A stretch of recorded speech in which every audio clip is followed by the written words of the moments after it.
जय हिंद दोस्तों, आप सभी का स्वागत है आपके अपने यूट्यूब चैनल नौकरी तक पे। आशा आप अच्छे होंगे, स्वस्थ होंगे और जहाँ भी होंगे खुश होंगे।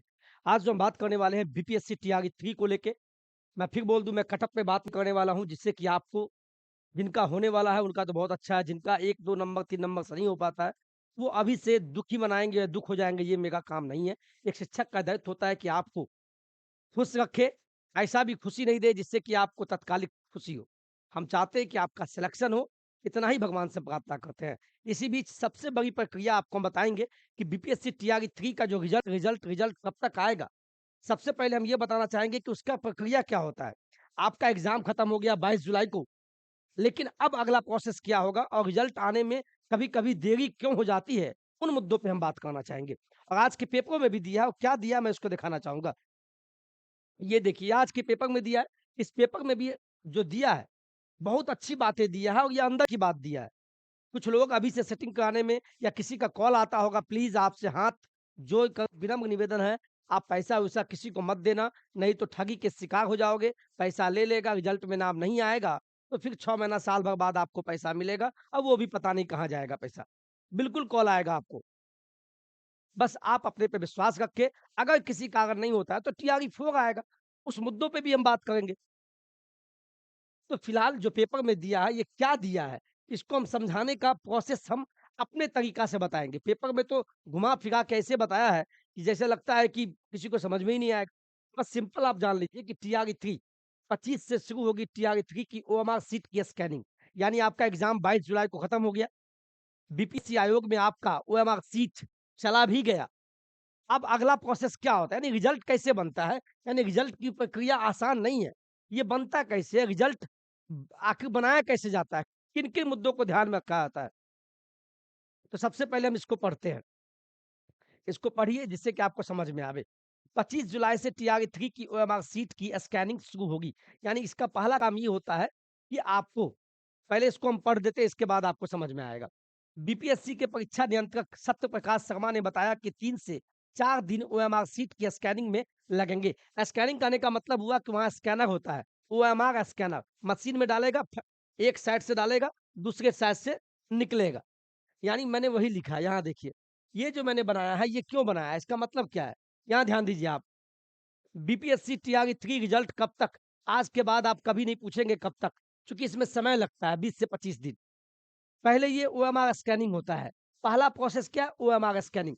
स्कैनिंग होगा यानी आपकी कॉपी को यानी आपका आप जिस नाम से आपका जो रोल नंबर था, तो स्कैनिंग जैसे ही होगा मशीन से ओएमआर स्कैनर में, तो आपका कितना नंबर बन रहा है, क्या बन रहा है, वो स्कैनिंग में आपके नाम के साथ कंप्यूटर में एक्सेल फाइल, एमएस एक्सेल में फीड हो जाएगा।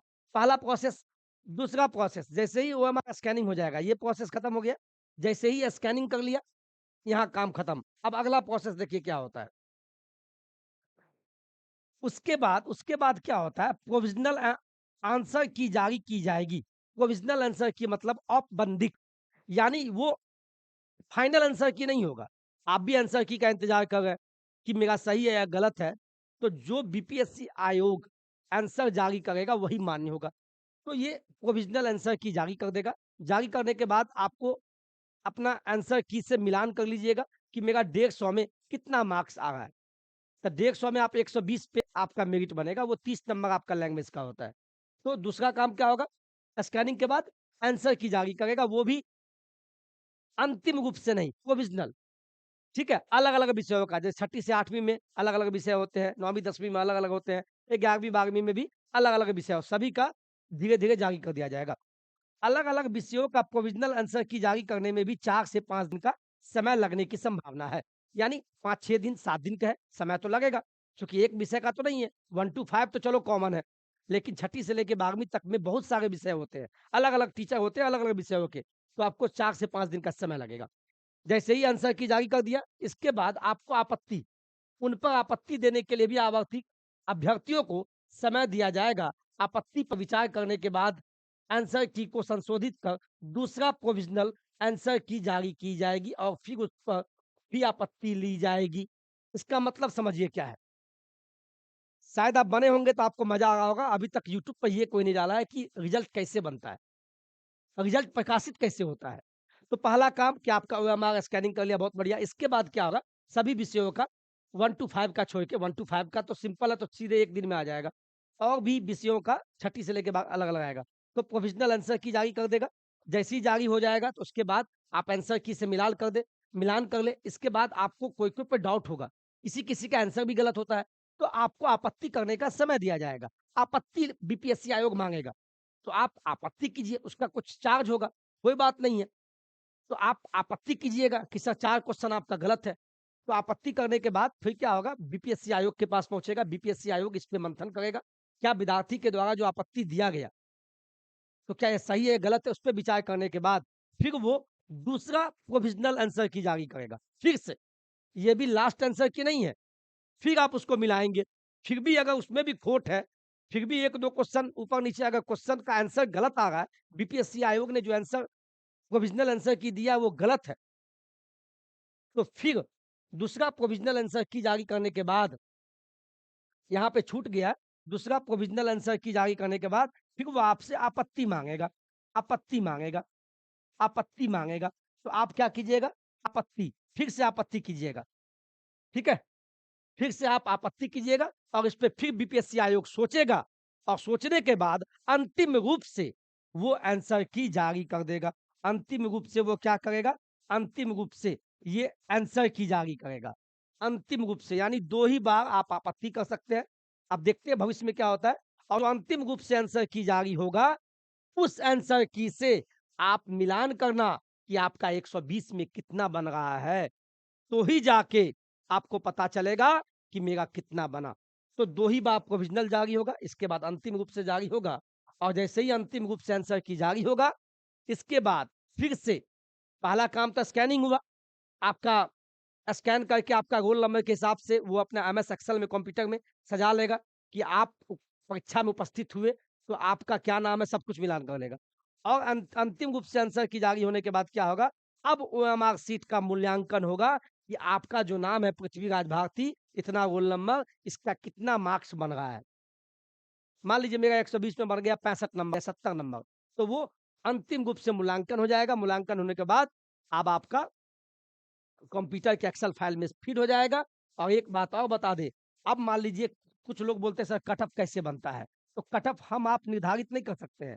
हम भी बता देते हैं वो अलग बात है। लेकिन आपको पता है कि सभी का अलग-अलग होता है। जैसे जनरल का अलग होगा, जनरल फीमेल का अलग होगा, चूँकि आरक्षित वर्ग है। ईडब्ल्यूएस का अलग होगा, ईडब्ल्यूएस फीमेल का अलग होगा। समझ गए ना बात आप? ईबीसी का अलग होगा। फिर ईबीसी फीमेल का अलग होगा। यानी कहने का मतलब ये हुआ कि कैटेगरी वाइज़ कट ऑफ बनता है। और कट ऑफ कैसे बनता है? मान लीजिए एक सबसे ज़्यादा नंबर कोई लाया है 120 में 92 नंबर, तो पहले 92 वाले का होगा, फिर 91 का। हो सकता है 91 वाले 10 लड़का लाए 91, 91, 91, तो उन 10 का हो जाएगा। फिर 90 वाले का होगा।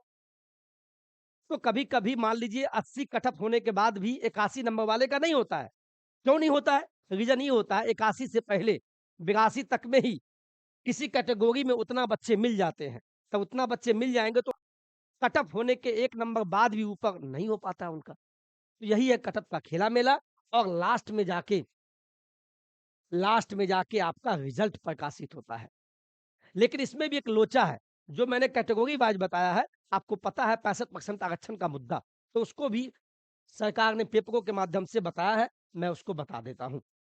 ये देखिए, अंत में क्या दिया है, इसको आप देखिए। यहाँ देखिए, उसके बाद अंतिम आंसर की जारी की जाएगी और उसी के आधार पे बीपीएससी ओएमआर सीट का मूल्यांकन शुरू किया जाएगा। लेकिन मूल्यांकन पूरा होने के बाद भी तब तक रिजल्ट बनाने की प्रक्रिया शुरू नहीं होगी, जब तक परीक्षा में विभिन्न आरक्षित वर्गों को दिए जाने वाले आरक्षण की प्रतिष्ठा के बारे में सरकार और सामान्य प्रशासन विभाग द्वारा स्पष्ट रूप में बीपीएससी को सूचित नहीं किया जाएगा। एक लोचा यही है। अगर थोड़ा बहुत लेट होगा रिजल्ट में, तो बस यही कि सामान्य प्रशासन विभाग या सरकार के माध्यम से जब तक आरक्षण के मुद्दों पे क्लियर नहीं किया जाएगा, तब तक आपका रिजल्ट बिल्कुल नहीं आएगा। तो ये बाकायदा लिख दिया गया, ये मैं अपने मन से नहीं बोल रहा हूँ। तो रिजल्ट में हो सकता है थोड़ा बहुत देरी हो, और देरी होने का कारण क्या है? बस आपका आरक्षण का जो मुद्दा है, जब तक बिहार सरकार या सुप्रीम कोर्ट का है या सामान्य प्रशासन विभाग, तो बिहार सरकार के अंदर में सामान्य प्रशासन विभाग है। तो बिहार सरकार किसके अंदर में है? सुप्रीम कोर्ट के अंदर में है। तो प्रक्रिया कहाँ फँसेगा? आरक्षण के मुद्दों पे। 65% वाला आरक्षण जो है, वहीं पे जाके फँसता है मामला। इसीलिए हो सकता है कि रिज़ल्ट में आपका देरी हो और रिज़ल्ट कैसे बनता है और आपने इसको समझा। इसका स्क्रीनशॉट ले लीजिए आप। मुझे पूर्ण विश्वास है ये वीडियो वाक़ई में अभी तक कोई नहीं बनाया है कि रिज़ल्ट का प्रोसेस क्या है, रिज़ल्ट कैसे बनता है और रिज़ल्ट कब तक आएगा, ये आपको आज के बाद कभी दिक्कत नहीं होगा। समझ गए ना ये? इसको आप स्क्रीनशॉट ले लीजिए साहब, प्लीज़। बीपीएससी टीआरई 3 का रिज़ल्ट कब तक आएगा, रिज़ल्ट कैसे बनता है, ये सारी प्रक्रिया आपको मैंने बताया और आप बिल्कुल ना घबराएँ, नौकरी तक से बने रहें और रिज़ल्ट प्रकाशित लास्ट में होता है, लेकिन इसमें एक मुद्दा वही है, आरक्षण के मुद्दा लेके आपका रिज़ल्ट में बस आपका देरी हो सकता है। आरक्षण का मुद्दा, बस एक यही लोचा है। तो रिज़ल्ट कब तो इतना पता है कि अगस्त में आएगा, 20-25 अगस्त तक आएगा, भगवान करे उतना तक आ जाए। और आरक्षण वाला मुद्दा जल्दी सुप्रीम कोर्ट इसको क्लियर कर दे और आपके बल्ले-बल्ले और आपका चयन हो जाए, यही हमारी शुभकामनाएँ। वीडियो अच्छा लगा होगा तो प्लीज़ अपने दोस्तों के साथ इसको शेयर कर दीजिएगा जिससे हमारी ताकत दोगुनी हो जाए और मुझे ये लगे कि आपके लिए जो मैं मेहनत करता हूँ, वो मेहनत मेरा सफल हो गया। मुझे उम्मीद है कि ये वीडियो आपको अच्छा लगा होगा। अच्छा लगा तो लाइक से सब्सक्राइब कर दीजिएगा। जय हिंद, जय भारत।